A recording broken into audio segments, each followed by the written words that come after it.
Hello everyone, welcome to another video. I'm going to be playing one game of rapid chess a day. I'm going to do differently than last time I tried to do it. I didn't stick to it as long last time, but this time it's going to be great. Okay, I'm making this actually late. I'm making this literally at midnight, so this is going to be uploaded the next day technically. And I think that's just how I'm going to do it, honestly.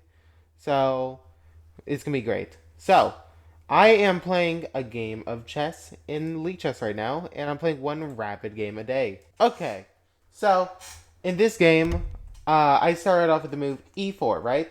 Amazing, I know, I'm pretty cool. e5, knight e3, knight d6. Now, usually I play the Scotch. I didn't do that this time. I decided to play knight to c3. The two knights, and then it transposes into a kind of copycat for nice defense with the bishops out. And now castles, castles. We have copied each other's moves, kinda. But now I'm gonna play d3. Now look at this. He goes up forward. Now immediately I think this could be decent, maybe, but I kind of just it might not lead to anything. It never really does lead to anything. So instead, I opt for a different strategy. Trade the bishops.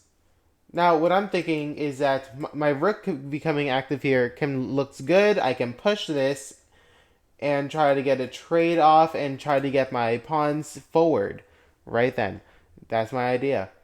He decides to go backwards. In fact, I'm going to hit the analysis mode so I don't accidentally do it. So he decides to go backwards. And now I bring my knight in because I kind of like this idea. Here, here, and if there, first I'm attacking here. So I could just kind of take there, right? I mean, it all looks sound, right? This looks very just like normal. He does end up taking, I take back. He does end up playing knight to a5, and I do end up taking the pawn. Now, d6 is played, kicking me back. And the bishop comes here, pinning. This now looks kind of weird for me. I don't like it as much. I was thinking about doing this. I actually almost played this, and I realized, oh, that's not good. I move my bishop back. Now the queen's here. Well, damn. Damn, that's not good. I'm now going to be playing with an open position. But it isn't the worst because the queens are traded, so it's not going to be that bad for me. So I just push and intend to just bring this bishop back eventually. He takes the free pawn instead of opting to ruin my position. That's fair. So I decide to kick the bishop out, and I want the bishop out. Okay, and then I push.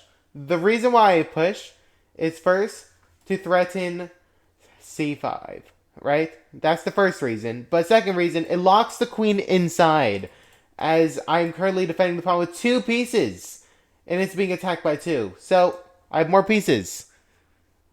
Actually, queen. I didn't even know there was a queen. I just found out that I was defending with the queen, guys. Okay then.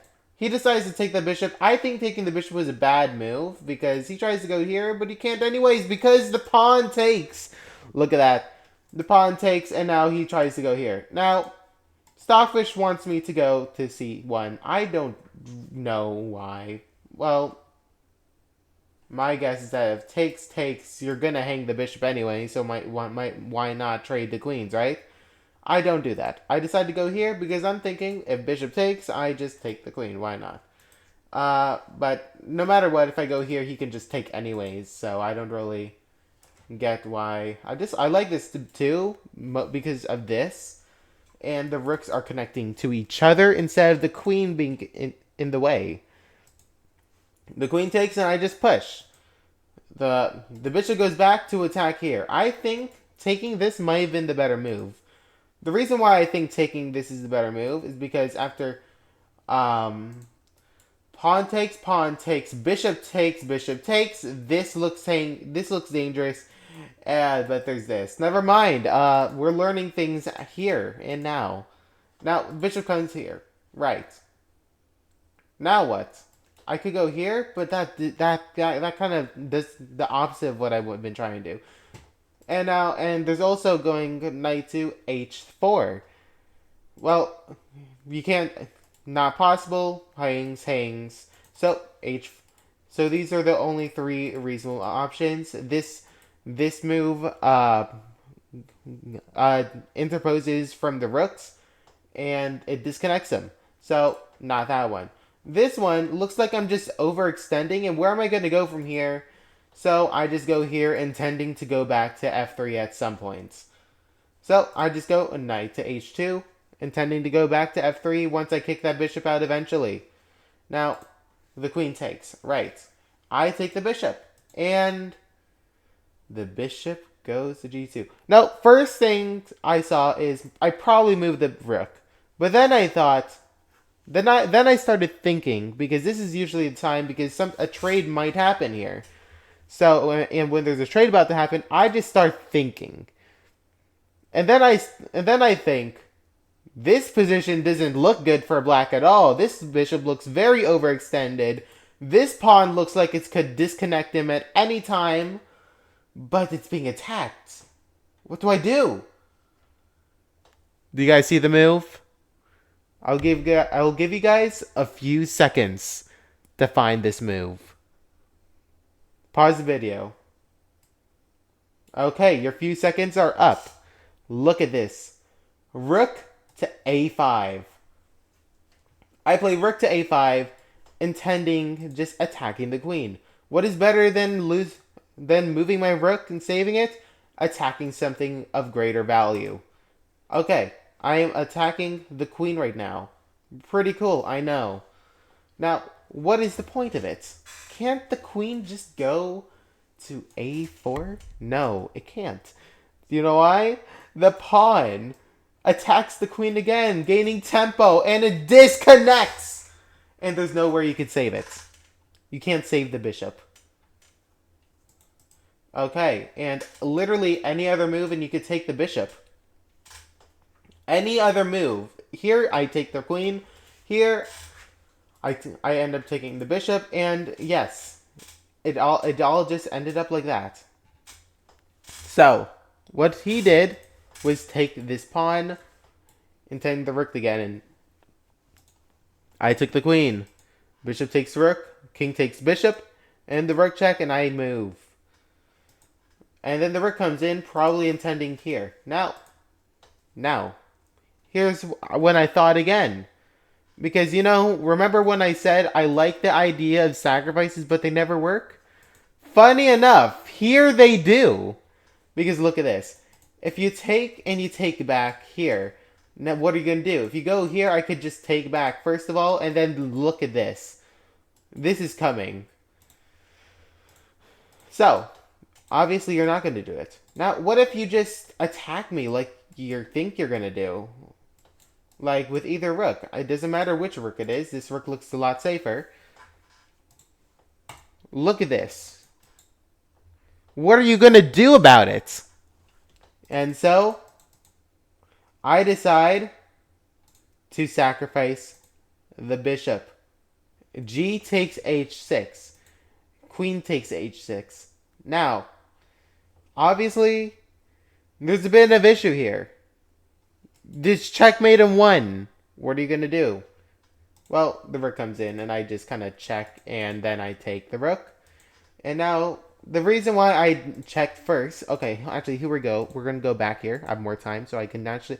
YouTube's letting me spend more time, so I can actually do this calculation for you guys. Look at this. The reason why I checked on g5... Well, if you go there, I'm probably... just gonna take, I'm gonna take and then try to come here to fork your pawns. Right. Now, what if you go here? I take. If you take with the rook, I come here and get your pawns anyways. It's all in a way to win your pawns. And now, I check, he moves, right. I take. Now, if rook takes, I win pawns. If he doesn't take, I still win pawns, but in a weirder way. It's a lot harder to. I don't do it immediately. I go here, then I bring everything else into the game. But he decides to push, I take. He decides to run back and not lose his rook. Decent idea. I just go here, attacking this pawn, because it's the closest one and it's the biggest threat, as this pawn can probably stop both pawns for at least a little while. The pawn goes forward. What I think he's trying to do, what I thought he was trying to do, is after take, his other pawn, his rook comes in, but then I just kind of take, and then what are you going to do about it? So I take, he takes back, and I just take this. Now, he decides to go rook here. That doesn't do anything, actually. Mostly because I have this really cool move. Queen to c8. Or not. Queen to d7. c8. Queen to d7. Attacking the rook and denying literally any way to protect this pawn. And then the check is coming. So, the rook comes back, I check, and I take the pawn. Woohoo. I come here, then, you know what, why not? Trade queens, and then let's bring everything.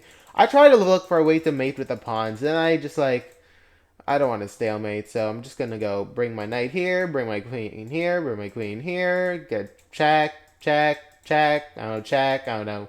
Just let's bring everything in, check, let's cut you off, bring forward, check, and check. And this is where we run out of time. Now, this is the end of the game. It is mate in 2 at most. The longest way it will take for me to mate is this. But any way you go, it is checkmate. So, here, look at this. There's also this checkmate, which I found pretty nice. And then, of course, there is just classic this. And that was my game for today. That was the game for January 20 of 2026. I'll see you guys next time. Play chess and don't be bad. Don't blunder your queens, guys.